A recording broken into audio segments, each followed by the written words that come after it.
Hi friends, welcome to my video. ఇప్పుడు మీరు చూస్తున్నది తెనాలి స్టైల్లో కట్టె పొంగలి. కట్టె పొంగలి ఎట్లా చేసుకోవాలి అనేది నేను ఇప్పుడు మీకు తయారు చేసి చూపిస్తాను.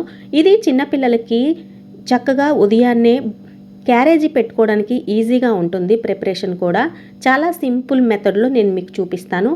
ముందుగా కుక్కర్లో నెయ్యి వేసుకొని కొంచెం ఆయిల్ వేసుకొని పోపు వేసుకోవాలి. పోపు అంటే పోపు గింజలు కాదండి, పచ్చిమిర్చి, ఎండుమిర్చి, మిరియాలు వేసుకోవాలి. ఈ కట్టె పొంగలికి స్పెషల్గా మిరియాలు మాత్రమే వాడాలి. 1 గ్లాసు బియ్యము, 1 గ్లాసు పెసరపప్పు తీసుకున్నాను నేనైతే. ఎందుకంటే 2 సమానంగా తీసుకోవడం వల్ల టేస్ట్ చాలా బాగుంటుంది. బియ్యాన్ని, పెసరపప్పును వేరువేరుగా నానబెట్టుకొని కడిగి రెడీలో ఉంచుకోవాలి. ఇలా సిద్ధంగా ఉంచుకున్న పప్పు బియ్యాన్ని మరుగుతున్న నెయ్యిలో వేసుకోవాలి. వేసుకొని కొంచెం వేయించుకోవాలి. వేయించుకొని మనం ఇందాక చెప్పుకున్నట్లుగానే 1కి 2 చొప్పున కొలతతో నీళ్లు వేసుకోవాలి. 2 కాకుండా 3 వేసుకుంటే ఇంకా కొంచెం మెత్తగా వస్తుంది. 1కి 3 చొప్పున వేసుకున్నాను నేనైతే. ఎందుకంటే మరీ పలుకుగా ఉంటే కట్టె పొంగలి రుచిగా ఉండదు. 1కి 3 గ్లాసులు నీళ్లు వేసుకున్నట్లయితే చాలా టేస్టీగా ఉంటుంది. దీనికి సరిపడా ఉప్పు కూడా వేసుకోవాలి. అన్నీ సరిగ్గా వేసుకొని కలుపుకొని విజిల్ పెట్టుకోవాలి. 4 విజిల్స్ వచ్చే వరకు ఉంచుకుంటే చాలా టేస్టీగా ఉంటుంది.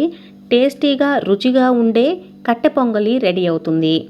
ఈ కట్టె పొంగలి వేడివేడిగా టిఫిన్ లాగా తీసుకోవచ్చు, క్యారేజ్ పెట్టొచ్చు చిన్నపిల్లలకి.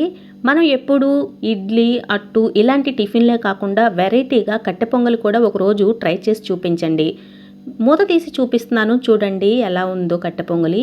ఇప్పుడు పలుకుగా కనిపిస్తుంది. నేను గరిటె పెట్టి తిప్పి చూపిస్తాను మీకు. చాలా మెత్తగా, మరీ మెత్తగా కాకుండా మరీ పలుకుగా కాకుండా ఒక రకమైన టేస్టీగా అయితే ఉంటుంది. ఈ విధంగా మీరు ట్రై చేసి చూడండి. ఇలా తయారు చేసి పెట్టుకున్న కట్టె పొంగలి పలుకుల చట్నీతో కూడా చాలా టేస్టీగా ఉంటుంది. మేమైతే పలుకుల చట్నీతో టేస్ట్ చేసాము. కొన్ని ఏరియాల్లో సాంబార్ కూడా వేసుకొని టేస్ట్ చేస్తారంట. మార్నింగే మనకి సాంబార్ చేసుకునే టైం ఉండదు కాబట్టి చట్నీ ప్రిపరేషన్ చేసుకొని దీనిలో టేస్ట్ చేయొచ్చు. ఎంతో రుచికరమైన కట్టె పొంగలి, వెంకటేశ్వర స్వామికి చాలా చాలా ఇష్టమైన ఈ కట్టె పొంగల్ని నేను మీకోసం చూపిస్తున్నాను. ఈ రుచికరమైన పెసరపప్పు, బియ్యంతో తయారు చేసిన కట్టె పొంగలి పలుకుల చట్నీతో తినడానికి రెడీగా ఉంది కదా ఫ్రెండ్స్. చూశారు కదా మా వీడియో ఇప్పటి వరకు.